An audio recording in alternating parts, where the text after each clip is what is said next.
Please begin by writing your first name, your last name, and your class on the bottom of your paper in pencil. Flip your paper over when you're done. Now you will choose your crayon that you want to start with and your rubbing plate. Place your rubbing plate underneath your paper in the spot you want. Take your crayon, lay it on its side, and press down firmly. Hold your rubbing plate in place while you rub your crayon right over the top of it. You can see you've just picked up the pattern from that rubbing plate. Notice I did not rub the whole plate, I just rubbed a little section in any shape that I'd like. You're going to keep picking different plates and different color crayons and spreading them around your paper until you feel like you have a pleasing composition.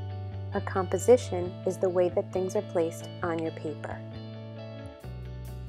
You could make your composition more interesting by hanging some of your rubbings off the edge of your paper. When that's all finished, it's time to paint. We'll be using watercolor paints, and the first thing we have to do is give each of our paints a drink. So I'm going to take my water and drip a little bit of water in each paint tray. I don't need to dip it in black or white because I won't be using black or white for this project.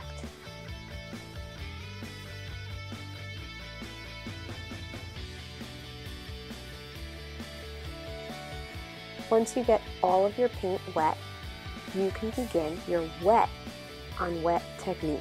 That means you're going to brush the paper with water first, and then you're going to brush the watercolor paint right into the water. You can work in small sections, start from one corner, and you should always brush in the same direction.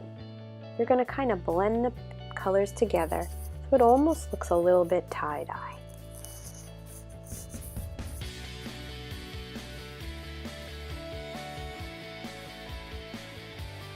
You can see the colors start to run together when the water hits the watercolor.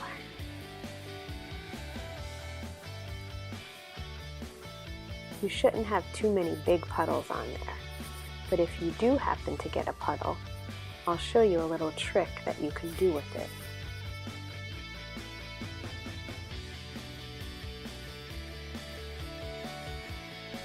Make sure you're swish-swashing your brush and being gentle with it. Here's a puddle. If you tip your paper in one direction, you can make those running lines, and it kind of has a cool effect.